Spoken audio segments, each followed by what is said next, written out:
Okay. All right. So I guess if you'll kind of just start by telling me who you are, what you do, how you got where you're at, some Okay. background. Okay. Jill Ludwig, Chief Financial Officer. Okay. This is my third position in the district. I started as internal auditor and then was director of accounting / finance and then chief financial officer. I'm a CPA, degrees in accounting. Of course, we have professional organizations that we're members of and have certifications through. So my certification through TASBO is an RTSBA, which is a Registered Texas School Business Administrator. Okay. We have continuing education requirements due to our, both Yvonne and I and Michelle Reynolds are the investment officers of the district. So we have to have continuing education for that. I have to have it, and Yvonne does for our TASBO certifications. Plus we have to have continuing education hours for my CPA license. So we have to take a lot of training every year. Is that so? Like what you're talking about, is it because you work for a school district? Mm-hmm. Okay. Yes. Okay.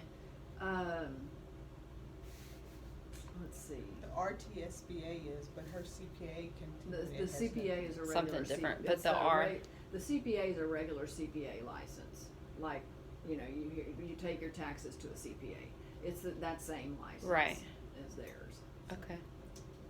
You want to tell me about you, Miss Dawson? Sure. I've been with the district for, oh God, almost 25 years. Started out as a clerk, AP clerk for about 6 months. You were still in school then, right? Or no? No, I had just You were graduated. I in- just graduated. And then an accountant. Then I went to budget analyst. Now I'm the director of budget and treasury. I have a bachelor's in accounting and a master in MBA with the concentration in finance and marketing. I also have the RTSBA with TASBO, like Jill. Okay. Okay. So I am right now, just so kind of you know what, I am doing my superintendent internship this semester with Dr. Bowen, and so and I'm also in a finance class right now. So that was one of the reasons really that I wanted to meet with you guys. Okay. School So finance just school or finance? No, Finance? school finance. Okay. So and specifically related to kind of what the superintendent's role and all of that is and what it looks like. So I guess my first question is, what does it look like yearly when you're coming up with a district budget? Kind of what is that process and what do we do to?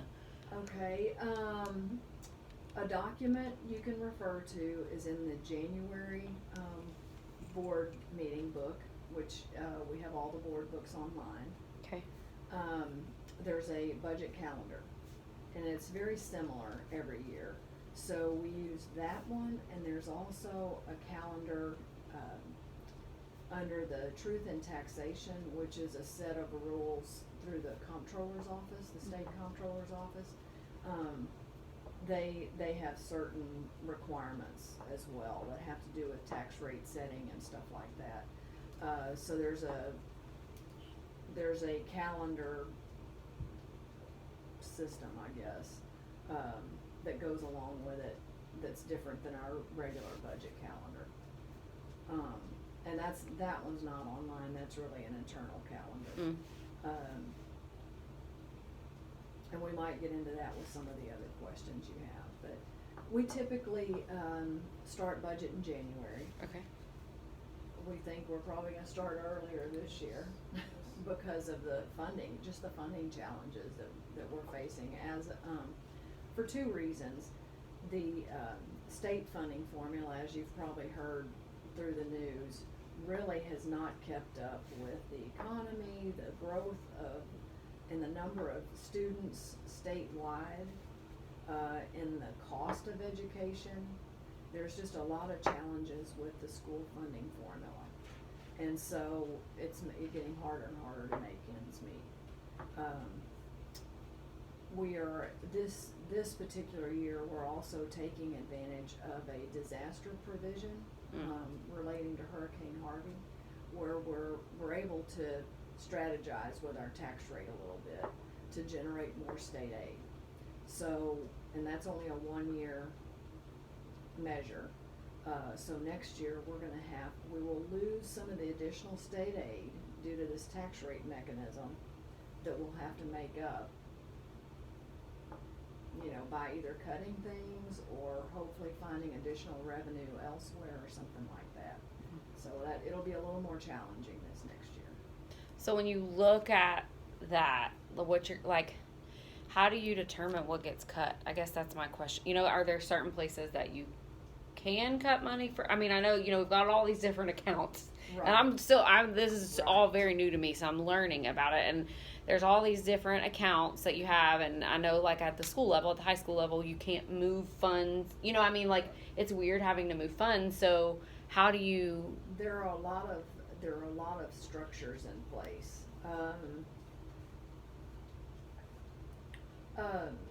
One year we did a percentage cut across the board.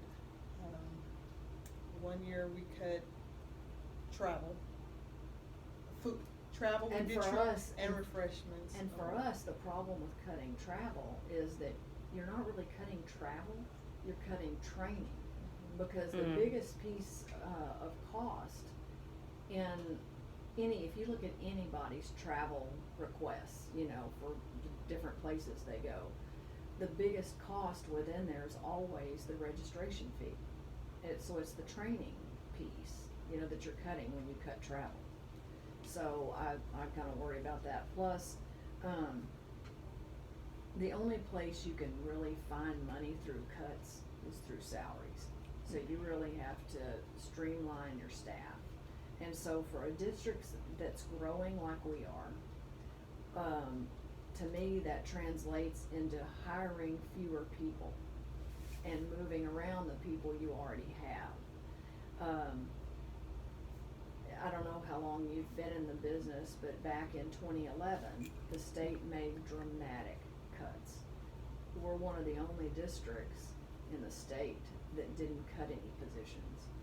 We were able to, we operate so lean as it is, we were able to move people around and accommodate growth with the people we had, and we're able to do it without cutting people, existing people. Right.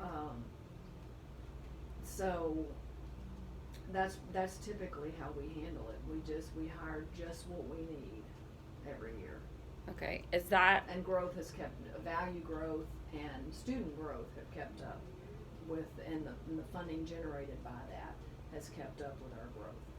Is that a lot of we've been doing a lot in my school finance class. I've been looking at the budget and looking, like, one of the discussion board that I did last night for that class was looking at tax rates over the last 3 years, and we have maintained a very steady tax rate. 8 years. Huh? 8 years. Yeah. I mean, for 8 years, which is not normal. I've noticed after looking at what other people are posting. And ours isn't high either. No. It's kind of it's good in several ways. Yeah, I guess my question though is how long are we gonna be able to maintain that if we continue as long as we can. If we continue, you know what I mean? Because in order to raise our tax rate now, we have to go to the voters for voter approval. Right. Okay. Because I don't know if y'all have covered the Robin Hood plan. Mm-hmm. But yeah. But every district is set at a compressed. Well, not every district. There's some calculations behind the scene and stuff. But our compressed rate is $1, which is similar to a whole lot of districts. Districts have the latitude, or local boards have the latitude to raise 4 cents additional without voter approval. Then there's additional 2 cent provision that you can go to the voters for, and then an additional where am I at, $1.06. And then there's a total of 13 cents. Yeah, that you can generate, but you have to do a tax ratification election for that. Mm-hmm. Our position is we want to prolong that as long as possible. We really don't want to go to the voters. the problem we're seeing is though that we were having 6 and 7% value growth, which we're not seeing anymore.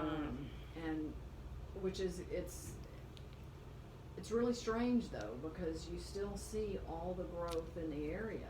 Right. You still have a lot of people moving into the area, but for some reason the values aren't growing, and so I'm not sure if it's something that is going on at the appraisal district, or what it is, because another thing that works within this system is, the appraisal district has to raise values, a certain amount, because they have to comply with some state rules as well. If they're benchmarked against, the state has an idea of what our values should be.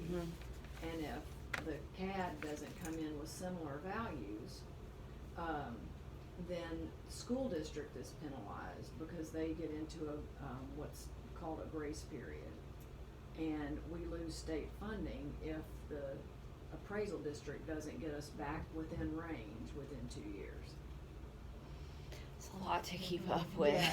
Yes. And then the bad thing is that over the years, the state has taken advantage of value growth because of the way the formula works. The more money that school districts generate from property taxes, the less the state has to pay out to us. Right. And so as values grow, they pay less, and then they divert the rest of that money to other entities. Other state budgets. Right. Which could be highways, the transportation department, it could be, mental health, or, health and human services, I guess is what that department's called. But anyway, they reallocate funds that they. Oh, so there's not a set amount of, like, that money wouldn't be reallocated to education somewhere necessarily. No. Oh, I didn't realize That's the problem. that. They kind of make money off of us because the local taxpayers are paying more of it, and they have this money left that they can divert to other things. That doesn't seem fair. No. That doesn't seem right at all. No, it's like just a few years ago, if you take just your local property taxes and your state aid, and those two combined, you look at that as 100%. It used to be that the state piece was 50 or more percent of that 100%. The state is at 38% now. Wow. And local taxpayers make up the difference. Wow. So it's significant. They're really benefiting from value growth. So, okay, I'm sorry, I'm going to go backwards. So you said typically the budget, you start in January. Yes. What is that process, like, what does the process look like for developing the school budget? So we do an estimate of how much, we use our funding formula templates and figure out how much state aid and we think we're going to have, and then we also estimate what our values are going to be. And then we calculate, based on the same level tax rate, how much property tax revenue we're gonna generate. We don't use 100%, we use a 98.5% collection rate. So if we think we're gonna generate 200 million in tax levy, we apply 98.5% to that and budget just that amount of it. Okay. And that's just to be conservative. So do you, like, is there a process for, like, because I can go online and I can look up the budget, right? Like, I can look and see what that is, but I mean, that has to be presented to the board and it has to be voted on and all that. Yes. So the first step is to calculate how much revenue we think we're gonna have. Okay. At the same time, we are looking at the personnel units we have on staff and the related benefits, and then HR and the campus-based Mhm. administration is looking at the roll-up of students and the demographic report, to project how many new students and new teachers and new just personnel units we're gonna need.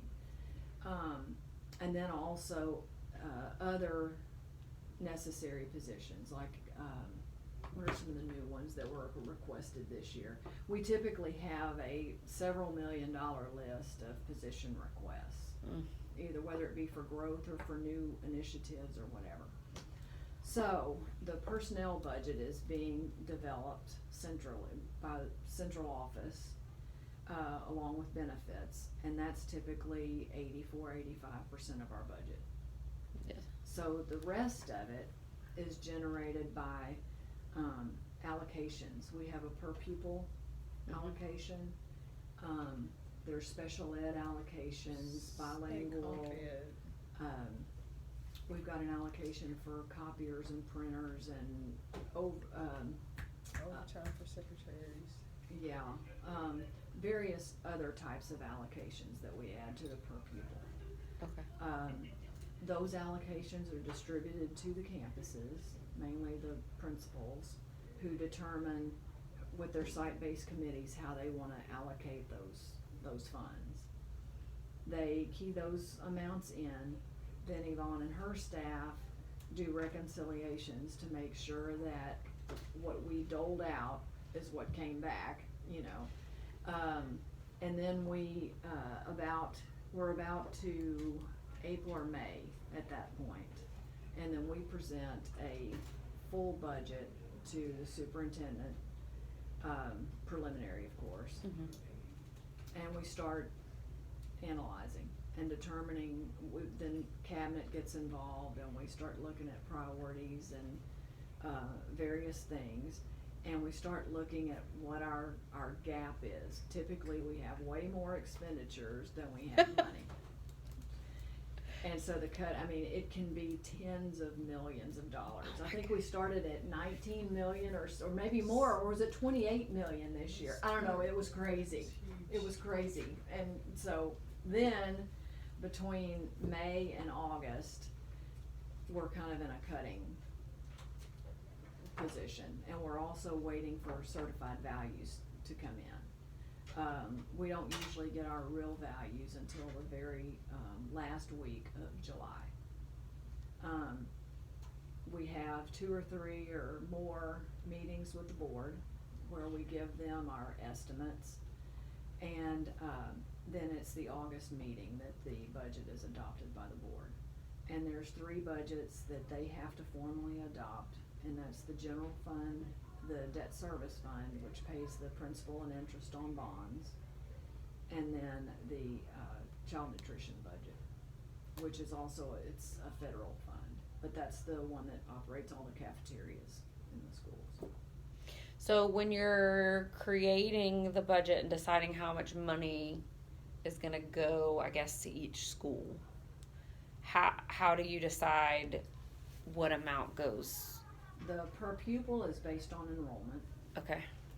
I believe for instance, the state comp ed is based on the at-risk percentages. The average number of students. So it's, So all average, they So give that's- an allocation as well to each, at-risk student on every campus. And at risk is what's gonna determine if it's a Title I campus or not, right? How do you get, because you get funding for Title I as well, right? That goes in. Right. but that's a not- different budget. That's not part of the general fund budget. Okay. That's between 3 and 4 million usually, but that's a federal fund. So, It's based on poverty, right? Poverty. Versus, at-risk. Okay. right. Every campus has at-risk students, whereas only a select are Yeah. based on a poverty percentage. So the district has a number of different funds. Okay. So each pot of money is a fund. So you have the general fund, which is what we've been talking about up to now with the state funding and the property taxes. Then you have a number of special revenue funds.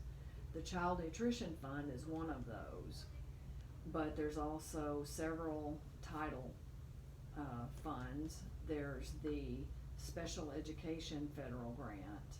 The title and special ed are the big federal fund grants. And there's a number of federal funds and state funds that are in the special revenue group. And I wanna say it's gotten to be somewhere between 15 and 20 million total, something like that now. Then you have a capital projects group of accounts, and that's where your bond proceeds are, where all of our capital, the money that we use to build schools and do renovations and stuff like that, when we go out for a bond election, that money goes into capital projects funds. Then you have the debt service fund, which I talked about, that pays the principal and interest on the bonds, which is supported by one part of the tax rate. Our tax rate has two components. One is the M&O rate, which is the $1.04, $1.06 that we've been talking about. And then you have a debt service rate, which for 18-19 is 33 cents.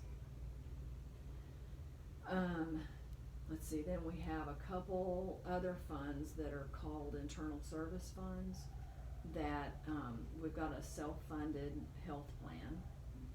And so that's accounted for there, and also our self-funded workers' compensation plan. So there's a whole lot of different pots of money that we account for. Right, and they can only be used for certain things. For certain purposes, yes. And you can't move. You can't move it around from fund to fund.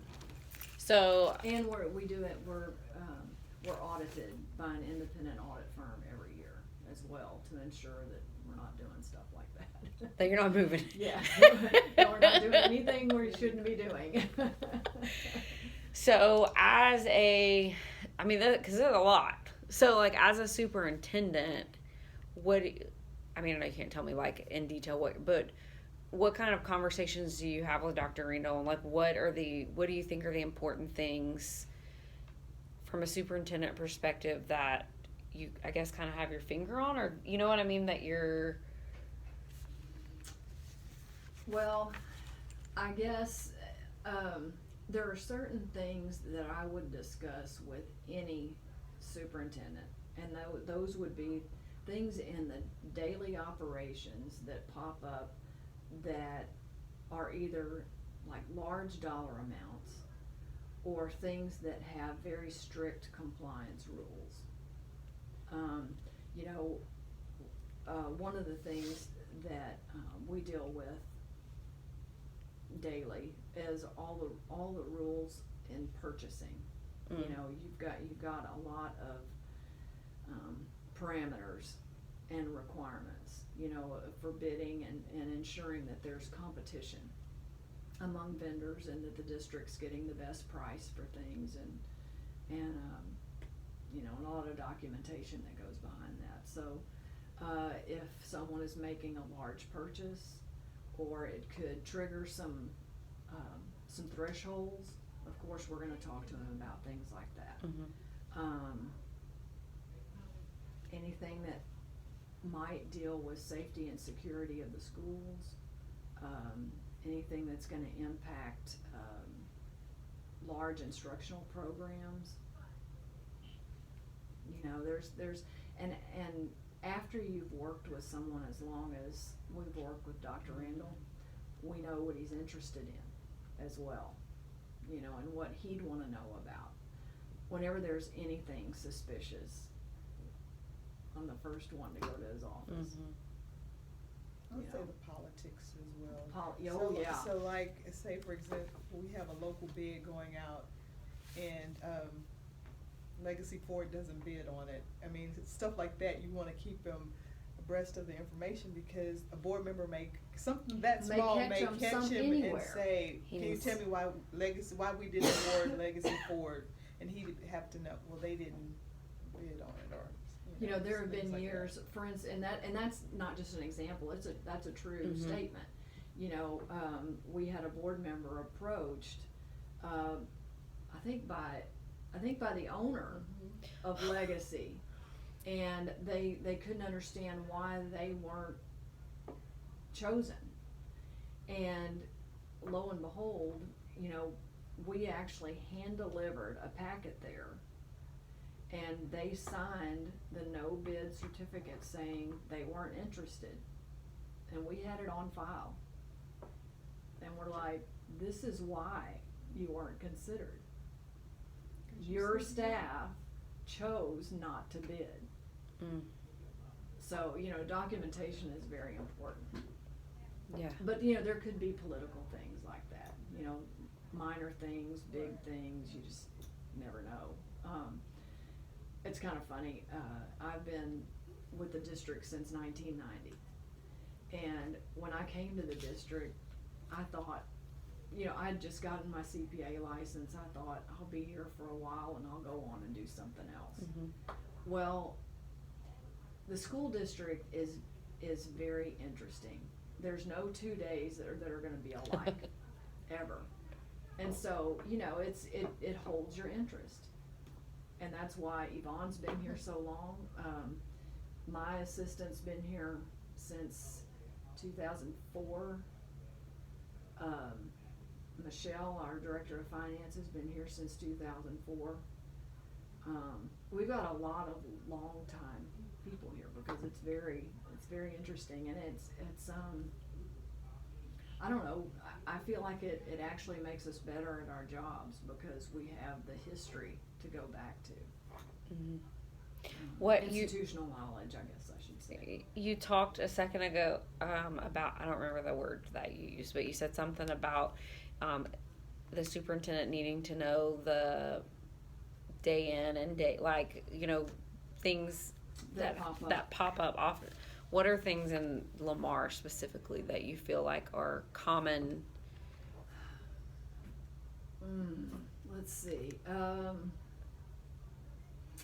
So this is something that you might, well, that I know you've probably seen in person.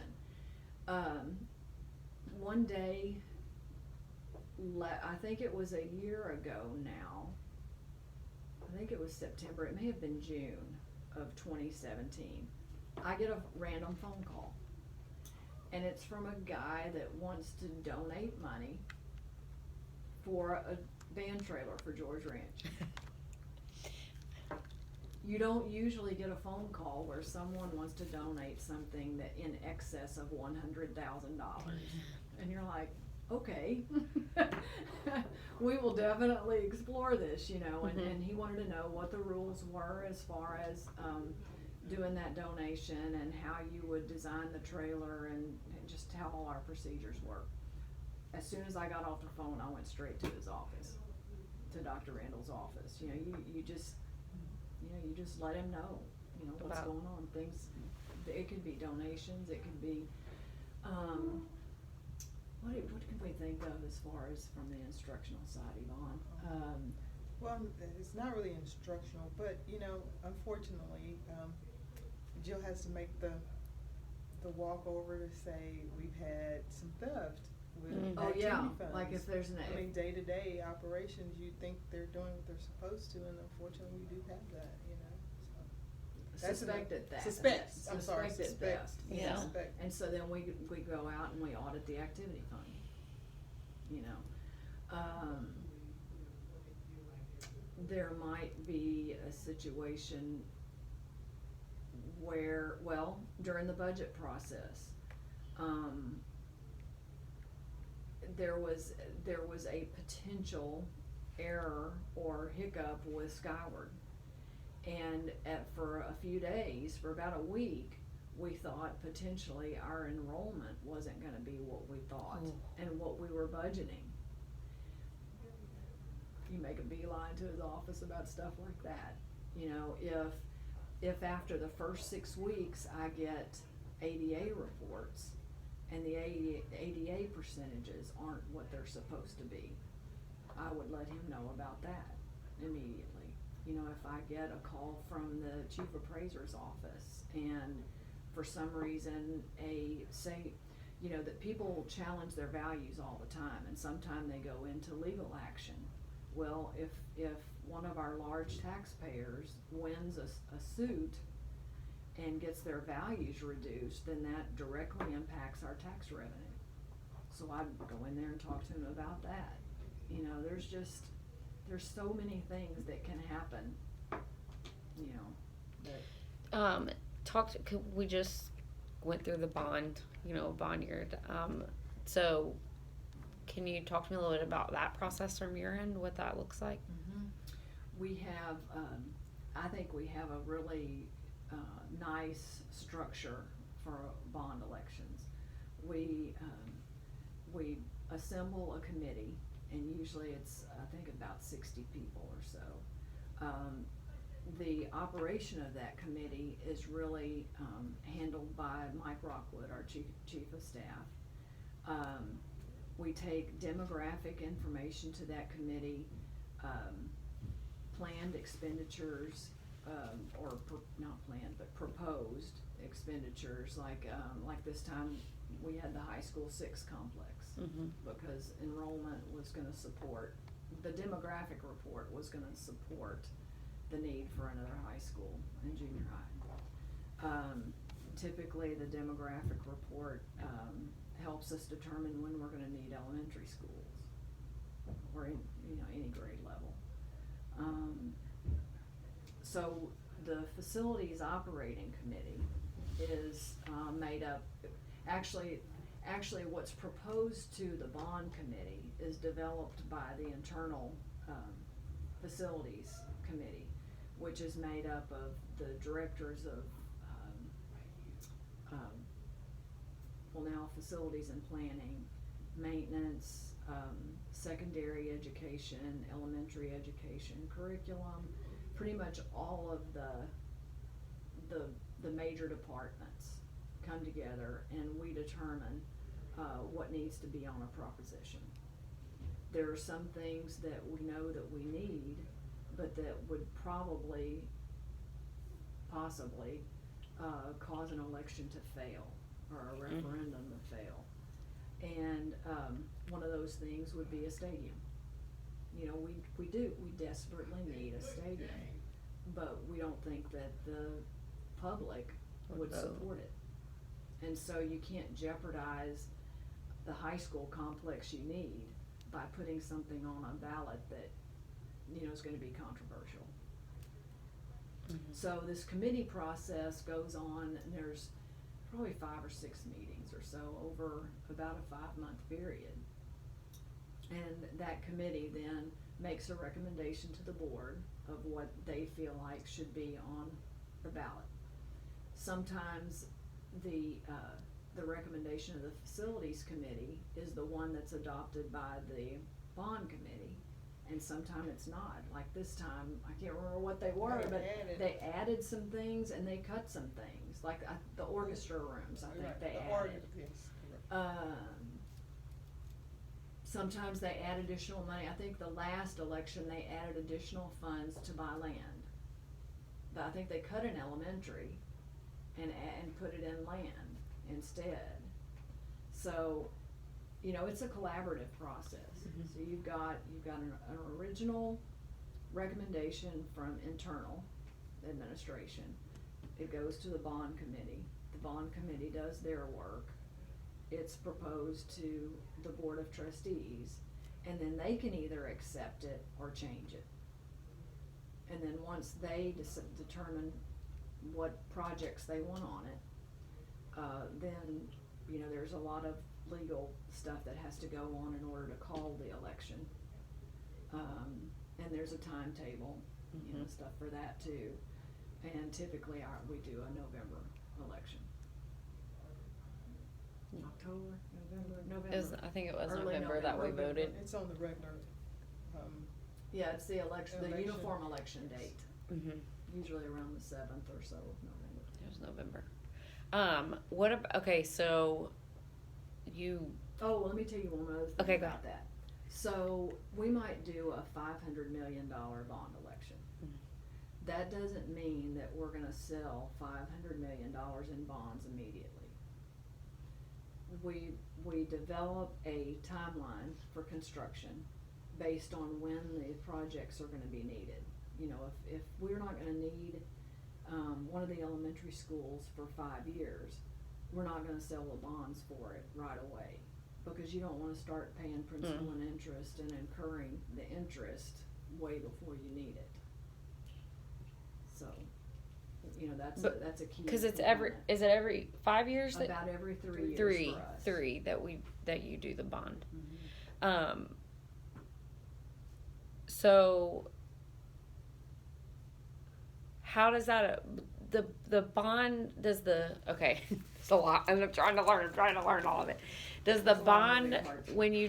when you have the bond election and then we've talked about budget and all that, how do those like when a bond is adopted, when we voted and we've adopted this bond, and then you do the yearly budget, like that they work together, don't they? Okay, so remember a while ago I was talking about all the different funds. Okay. So when we sell the bonds, let's say we do a $500 million election, and then the first sale is for $300 million, and which is what we did this time. We sold $300 million in bonds. That $300 million goes into a capital projects fund. Okay. And so there's a number of projects that are attached to that. And so the first projects we've been working on are the AC retrofits for the buses, The locks. some roofs, The locks on the doors. yeah, the safety and security stuff. Anyway, various projects. So we account for all of those in the capital projects funds. They all So have that's where the separate line budget items. is, that's where Okay. that budget is. Now, we have the debt service fund that pays the principal and interest on that $300 million, plus all the other bonds we have outstanding. And we assess a property tax levy for that, and that's the 33 cents portion of our tax rate. Okay. We also take the interest that's earned on that $300 million and transfer it into the debt service fund. So that can offset some of the costs Mm-hmm. of the principal and interest as well. So we try to do whatever we can to keep that tax rate low. Okay. And also value growth helps that as well. What about, okay, so you've talked about safety and security, and I just thought about this, so I wanted to, have you seen a big difference, I mean, with obviously the climate and awful things that have happened within schools, has there been a big increase in the amount of money that you're putting towards safety and security? Like what?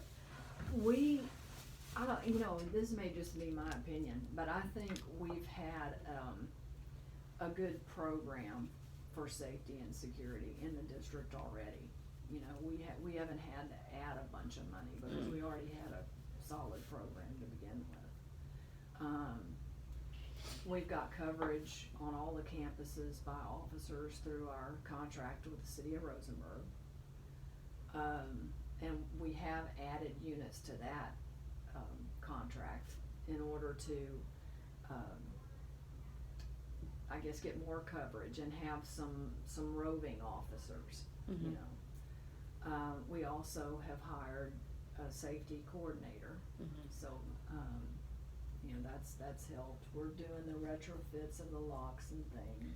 And a lot of other districts that you probably are talking about when you saw in the news, I mean, a lot of them went back in and put in metal detectors. Right. So we didn't make the choice. So that's why you saw a lot of costs go up Uh-huh. with other school districts talking about their increase if you were watching the news. Because they made choices to do things like that we didn't think would be effective, which yeah. it probably wouldn't. Yeah. I think And they made actually, it good. one of the things that we chose to do is part of our the character building and The character counts, yeah, that we're Yes. doing. and to make sure that students that might become active shooters don't become active shooters because they're maybe depression or Mhm. whatever the issues they're having are addressed before they get bad enough for Right. something like that to happen. What is the biggest way that you feel like in the, I guess, since you've been doing this, that kind of funding and has changed in the school system? Do you? For security in general? No, or I'm just saying in general. Like what?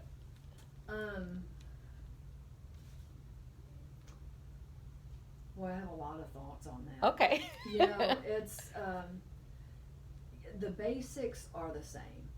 You know, we have a uniform account coding system. The bulk of our, money is spent on people because we're labor intensive.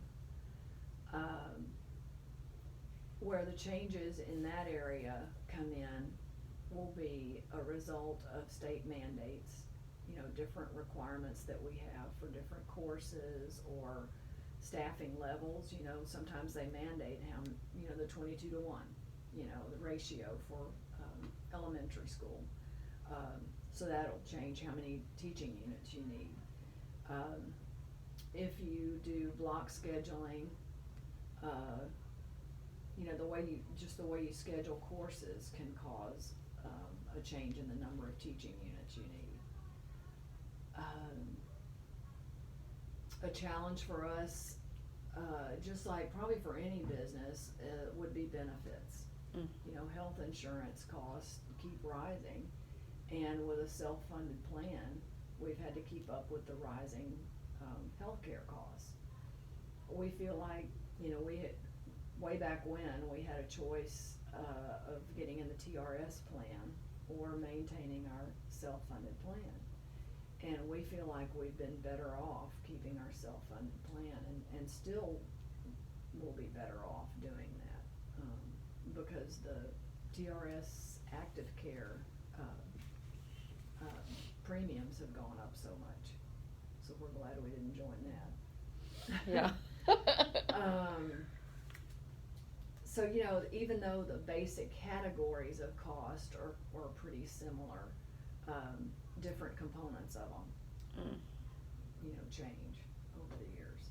And that's I don't know if that answered constantly your question. changing. I mean, and I get you keep up with that through like the continuing education Yes. hours. Is that kind of how Yes. you?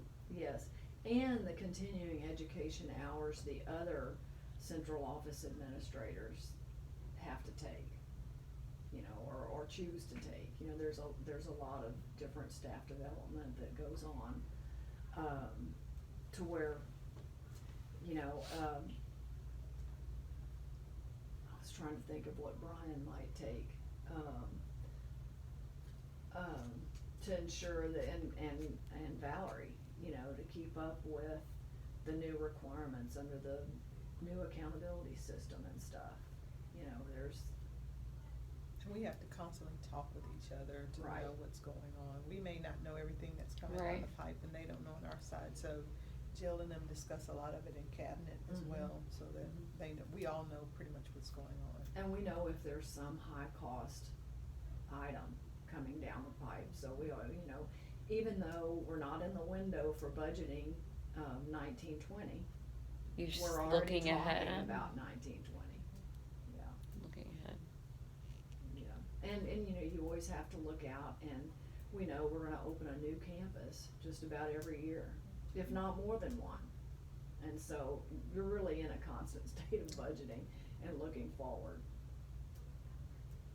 So how do you? I mean, if with the I guess that's my, you know, trying to figure out. We continue to grow.